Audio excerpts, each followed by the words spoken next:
আসসালামু আলাইকুম মোৰ নতুন ৰেচিপিলৈ আপোনালোকলৈ স্বাগতম। আজি মোৰ ৰেচিপিত আছে এয়া দেখিছেনে পদুনা আৰু কেঁচা আমৰ চাটনি। এই পদুনা যে মোৰ নিজৰ ঘৰৰ বাৰীৰ হয়। আৰু আছে মোৰ বেঙেনা পোৰা আৰু কণী ভজা। আৰু আছে মোৰ পাকঘৰত আজি বিলাহী পোৰা আৰু মাছৰ চাটনি।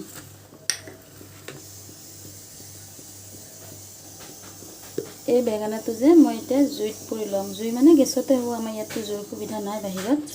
এই বেঙেনাটোত মই মিঠাতেল সানি ল'ম।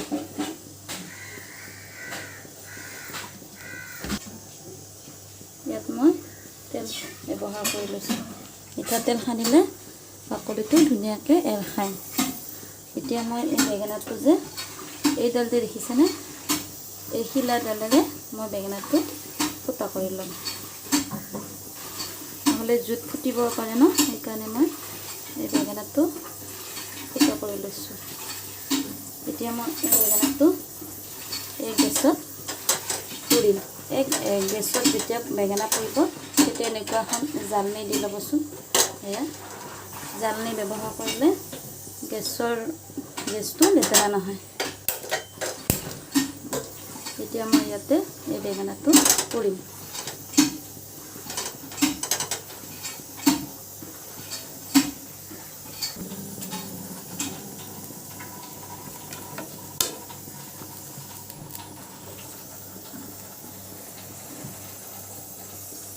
মোৰ বেঙেনাটো পুৰা হোৱালৈকে মই এই ৰেডি যে কৰি থৈছিলোঁ কেঁচা আমাৰ পদুনাৰ চাটনিখিনি, এইখিনি মই এতিয়া মিক্সিত পিচি ল'ম।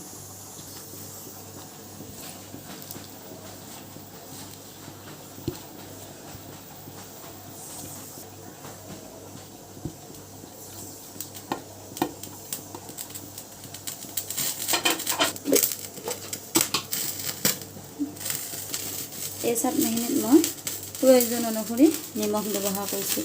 আপোনালোকৰ সোৱাদ অনুসৰি নিজে দি ল'ব আন্দাজমতে। মই ইমানখিনি ব্যৱহাৰ কৰিছোঁ। মোৰ পদুনাখিনি ইয়াতে এতিয়া মই মিক্সি গ্ৰাইণ্ডাৰত পিচি ল'ম।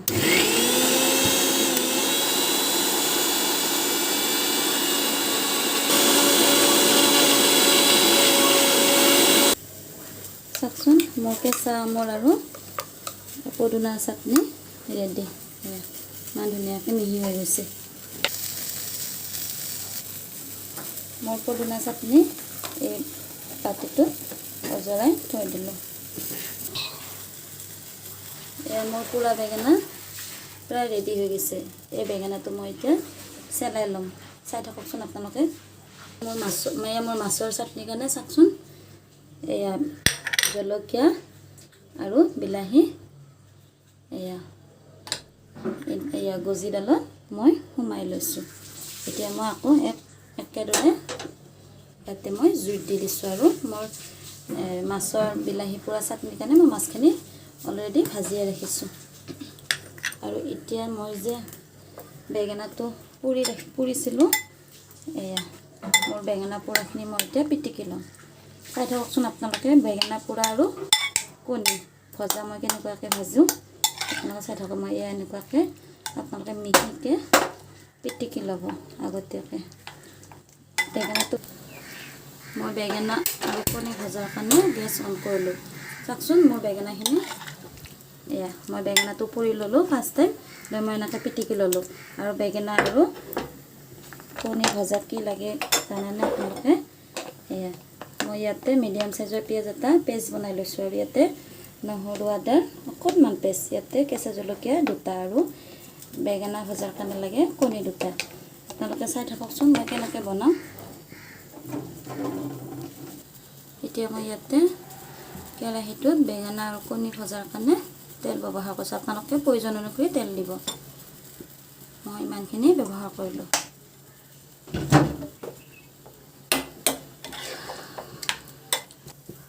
এয়া চাওকচোন, মোৰ বিলাহী আৰু শুকান মাছৰ যে চাটনিৰ কাৰণে ৰেডি কৰি আছিলোঁ, এই মোৰ বিলাহী পুৰা হৈ গৈছে। এতিয়া মই গেছ অফ কৰি দিম। আৰু মই এই পদুনা পিচা একেটা বাতিতে মই এইখিনি লৈ ল'ম। বিলাহীটো লৈ লৈছোঁ আৰু ইয়াতে মই ভাজি থোৱা মাছখিনি দি দিছোঁ। আৰু ঠিক একেদৰে মই ইয়াত নিমখ ব্যৱহাৰ কৰিম। আপোনালোকে সোৱাদ অনুসৰি নিজে দি ল'ব। মই ইমানখিনি ব্যৱহাৰ কৰিছোঁ। এতিয়া মই ইয়াতে ঢাকনি লগাই এইখিনিও মই মিক্সিত ঠিক একেদৰে মাৰি ল'ম। বেঙেনা আৰু কণী ভজাৰ তেল গৰম হৈ গৈছে। ইয়াতে মই পিচি লোৱা পিঁয়াজখিনি দি দিম।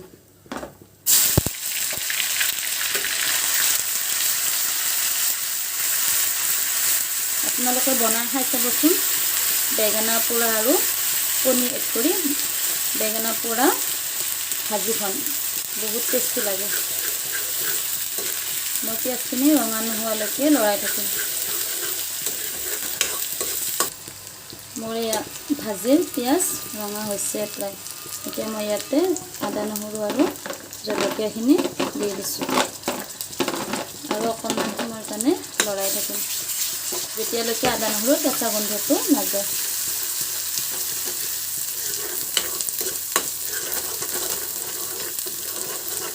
নিৰামিষ বনালে এনেকুৱাকৈ কিবা কিবি বনালে খাই ভাল লাগে। আপোনালোকে বনাই খাই চাবচোন। বেঙেনাটো আগতীয়াকৈ পুৰি ল'ব। এতিয়া মোৰ এইখিনি ৰঙা হৈছে। ইয়াতে মই এতিয়া সোৱাদ অনুসৰি নিমখ দি দিছোঁ। জলকীয়া গুড়ি মই আধা চামুচ দি দিছোঁ। জিৰা গুড়ি মই আধা চামুচ দি দিছোঁ আৰু হালধিৰ গুড়ি মই আধা চামুচৰো অকণমান কমকৈ দি দিছোঁ। ইয়াতে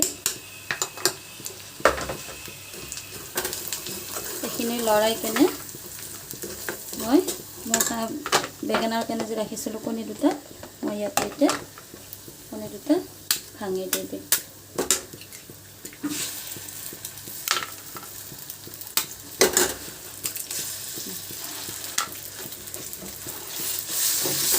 এতিয়া পুৰা লৰাই দিব আপোনালোকে।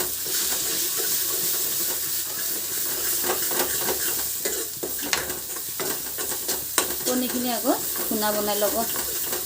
মছলা জ্বালাৰ ওপৰত কণীটো ভুনা বনাই ল'ব। মই দুটা ব্যৱহাৰ কৰিছোঁ। আপোনালোকে এটা দিলে হ'ব, দুটা দিলে যোনে যিমানখিনি ব্যৱহাৰ কৰে কণীৰ লগত কথা নাই। এতিয়া মোৰ ভুনা বনোৱা কণীখিনিৰ ওপৰত মোৰ কণী ভুনা ৰঙা হৈছে। এতিয়া মই ইয়াতে যি বেঙেনাখিনি পিটিকি ৰাখিছিলোঁ, এই পিটিকা বেঙেনাখিনি মই ইয়াতে দি দিছোঁ। ইমানেই সোৱাদ লাগে, আপোনালোকে এবাৰ পাৰিলে নিশ্চয় বনাই খাব।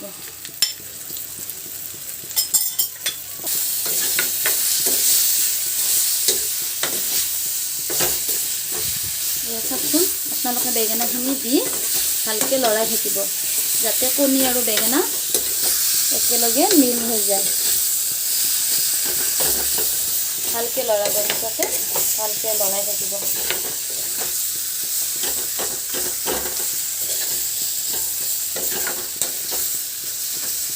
কণীটো এনেই ভাজি খোৱাতকৈ এনে বেঙেনা এটা পুৰি লৈ ভাজিবচোন, বৰ টেষ্টি লাগে খাই। নিৰামিষ ভাতৰ লগত খাব ভাল। মই গেছটো ল' ফ্লেমত ৰাখি 10 মিনিটৰ কাৰণে ঢাকনিখন লগাই দিছোঁ। আপোনালোকে কিন্তু ভুল নকৰিব, ল' ফ্লেমত ৰাখিব। এতিয়া মই যে মাছৰ আৰু বিলাহীৰ চাটনিখিনি ৰেডি কৰি থৈছিলোঁ, এইখিনি মই পেষ্ট বনাই ল'ম।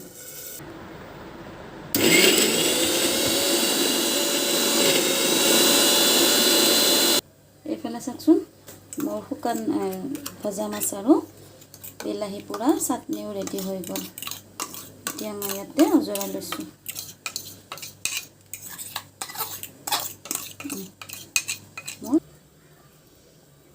মোৰ বেঙেনা পোৰা আৰু কণী ভজাখনো ৰেডি হৈছে। চাওকচোন, আপোনালোকে ল' ফ্লেমত 10 মিনিটৰ কাৰণে ৰাখি দিব। যিটো বেঙেনাৰ ভিতৰত কণীৰ ভিতৰত যিটো তেল আছিলে, বেঙেনা কণীৰ ভিতৰত যিটো তেল আছিলে, সেইটো লাহে লাহে ওলাই গৈছে। আপোনালোকে ল' ফ্লেমত 10 মিনিটৰ কাৰণে ৰাখি দিব।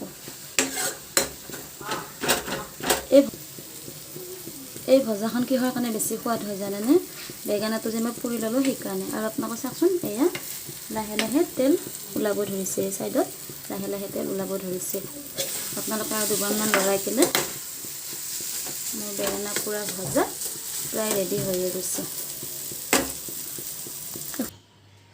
এয়া মোৰ পুৰা বেঙেনা আৰু কণীৰ ভাজি ৰেডি ইয়াতে মোৰ পুৰা বিলাহী আৰু ভজা মাছ চাটনিও ইয়াতে ৰেডি আৰু এয়া মোৰ কেঁচা আম আৰু হৰৰে পদুনা এই চাটনিও মোৰ ৰেডি এতিয়া মোৰ গোটেইখিনি ৰেডি হৈ গ'ল আপোনালোকৰ যদি ভিডিঅ'টো চাই ভাল লাগিছে লাইক শ্বেয়াৰ আৰু সাবস্ক্ৰাইব কৰি দিব আৰু মই নতুন নতুন এনেকুৱা ৰেচিপি আনিবলৈ আপোনালোকৰ লগত চেষ্টা কৰিম